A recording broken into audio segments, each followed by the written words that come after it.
नमस्कार दोस्तों, आपका अपने YouTube चैनल एसबी ज्ञानरथ पर फिर से हार्दिक स्वागत है, अभिनंदन है।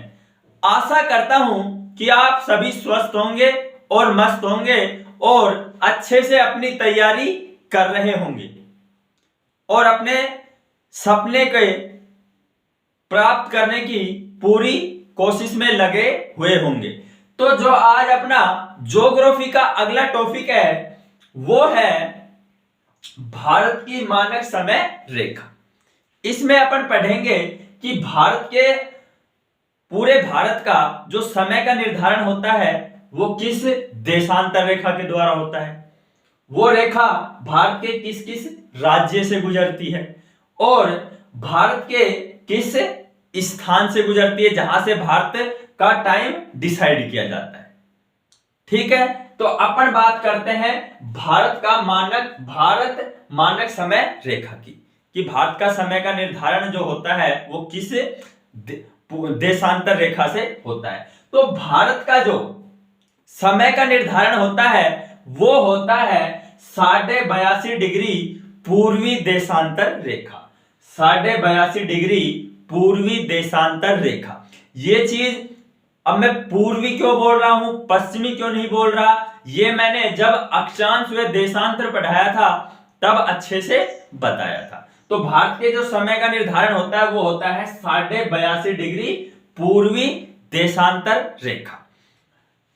यह रेखा इलाहाबाद के निकट मिर्जापुर से गुजरती है, जहां से भारत का समय का निर्धारण होता है। इलाहाबाद के निकट एक स्थान है मिर्जापुर, वहां से पूरे भारत के समय का निर्धारण किया जाता है। अब अपन बात करते हैं कि जो भारत की मानक समय रेखा है वो किस किस राज्य से गुजरती है और किस किस राज्य से गुजरती है, और उसको याद करने का ट्रिक क्या है। बहुत सिंपल सा ट्रिक है, एक लाइन याद रखना और ये 500 राज्य आपको याद हो जाएंगे। कैसे? आंधी में छाता ऊपर उड़ा। जब भारत की मानक समय रेखा यानी 82.5 डिग्री पूर्वी देशांतर रेखा जिन जिन राज्यों से गुजरती है उनको याद करने की सिर्फ एक लाइन है, एक लाइन की ट्रिक है, उसको याद कर लेना। आपको 500 राज्य याद हो जाएंगे। क्या याद रखना है? आंधी में छाता ऊपर उड़ा। भाई साहब क्या लाइन है, आंधी में छाता ऊपर उड़ा। कैसे? आंधी से हो जाएगा आंध्र प्रदेश, आंध्र प्रदेश। आंधी से क्या हो गया? आंध्र प्रदेश। में से हो जाएगा मध्य प्रदेश, मध्य प्रदेश। आंधी से क्या हो गया? आंध्र प्रदेश। में से क्या हो गया? मध्य प्रदेश। छा से हो गया, छाता से छत्तीसगढ़। क्या हो गया? छत्तीसगढ़। छाता से हो गया छत्तीसगढ़ और ऊपर से हो गया उत्तर प्रदेश, उत्तर प्रदेश। और उड़ा से हो गया उड़ीसा, उड़ीसा। अपन को सिर्फ यही लाइन याद रखनी है कि आंधी में छाता ऊपर उड़ा। इससे अपन को जिस राज्य से 82.5 डिग्री पूर्वी देशांतर रेखा गुजरती है वो याद हो जाएंगे।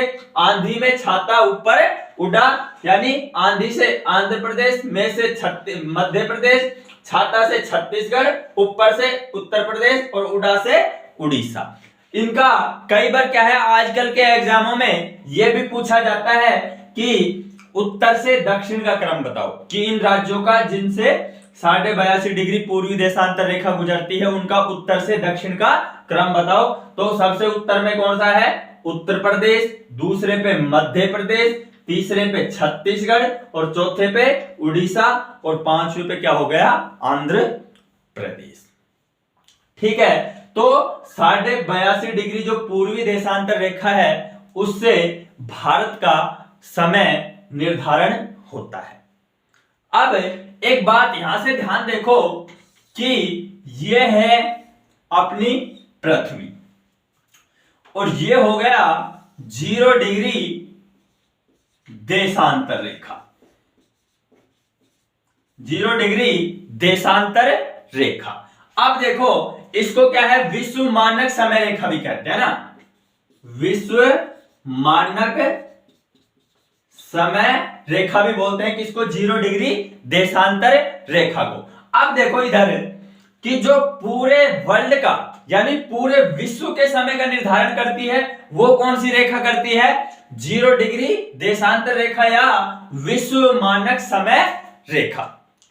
ठीक है, इससे क्या है, पूरे वर्ल्ड का, पूरे संसार का समय का निर्धारण होता है। अब मैंने ये चीज पहले बताई थी कि 0 डिग्री देशांतर रेखा ने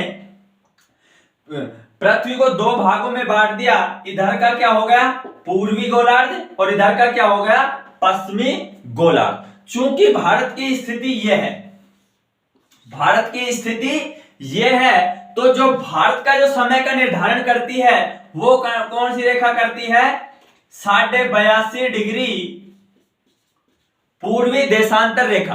अब अपन ने पूर्वी क्यों लगाया, क्योंकि भारत किस गोलार्ध में पड़ता है, पूर्वी गोलार्ध में पड़ता है, इसीलिए क्या है इसको क्या बोला गया, 82.5 डिग्री पूर्वी देशांतर रेखा, इसलिए अपन ने पूर्वी देशांतर रेखा लगाया है। अच्छा, उसके बाद अपन बात करते हैं कि अपन ने पढ़ा है कि जो भारत का जो समय है वो ग्रीनविच रेखा यानी 0 डिग्री देशांतर से यानी विश्व के समय से, विश्व मानक समय से क्या है 5.5 घंटा, कितना 5.5 घंटा आगे है, कितना है 5.5 घंटे क्या है आगे है। तो ये देखो कैसे आगे है, अपन ये कंफर्म कर लेते हैं क्या ये बात गलत तो नहीं है। ठीक है, अब देखो जो भारत का मानक समय रेखा है वो कितनी है 82.5 डिग्री पूर्वी देशांतर रेखा। ठीक है, अब अपन को पता है कि जो सूर्य की किरण है वो 1 मिनट में, एक देशांतर को पार करने में 4 मिनट का समय लेती है। आपने खूब पढ़ा होगा कि जो सूर्य की जो किरण है वो एक देशांतर को पार करने में 4 मिनट का समय लेती है, और अपन ने टोटल देशांतर कितने बता रखे हैं 360। अक्षांश में देशांतरों में देखना कि 360 है, और इसको क्या है 4 से मल्टीप्लाई कर लेना, जो उत्तर आएगा उसको घंटों में चेंज करेंगे तो कितना आएंगे 24 घंटे आएंगे।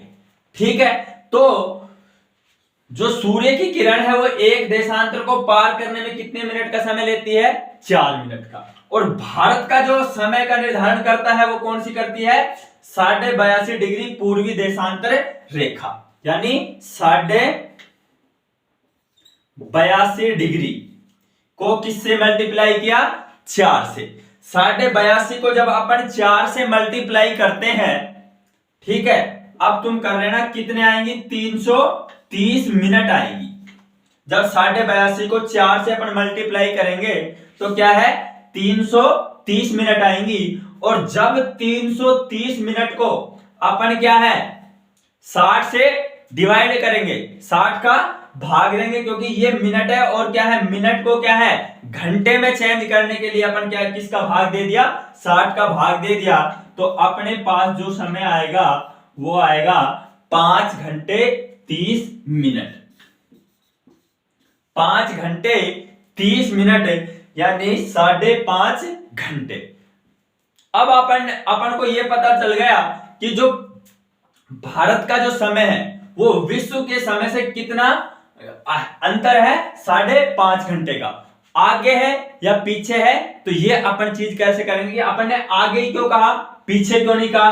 तो जो भी 0 डिग्री देशांतर के पूर्व में है वो सभी क्या है, आगे है, और जो पश्चिम में है वो क्या है, सभी माइनस में है, यानी वो क्या है, पीछे है। ठीक है, तो क्या है, जो 0 डिग्री देशांतर से क्या है, पूर्व में है, वो क्या है, सभी देशों का समय क्या है, आगे है, और जो पश्चिम में है उनका क्या है, सभी का पीछे है। तो इसी कारण भारत का जो समय है वो विश्व मानक समय रेखा यानी ग्रीनविच रेखा से कितना आगे है, 5.5 घंटे। अब अपन बात करते हैं कि जो भारत का सबसे पूर्वी जो बिंदु है वो है किबिथु। कहां पड़ता है, किबिथु नामक स्थान पड़ता है अरुणाचल प्रदेश में, अरुणाचल प्रदेश में। और उसका जो देशांतरीय विस्तार है वो कितना है, 97 डिग्री 25 मिनट। और भारत का जो पश्चिमी बिंदु है कौन सा है, गौर माता, कहां पड़ता है, गुजरात में पड़ता है। उसका अक्षांशीय विस्तार कितना है, 68 डिग्री 7 मिनट। यानी भारत का जो अक्षांश देशांतरीय विस्तार है वो है 68 डिग्री 7 मिनट पूर्वी देशांतर से, 97 डिग्री 25 मिनट पूर्वी देशांतर। अब अपन समझते ये हैं कि जब अरुणाचल प्रदेश के किबिथु नामक स्थान पर सूर्य उदय होता है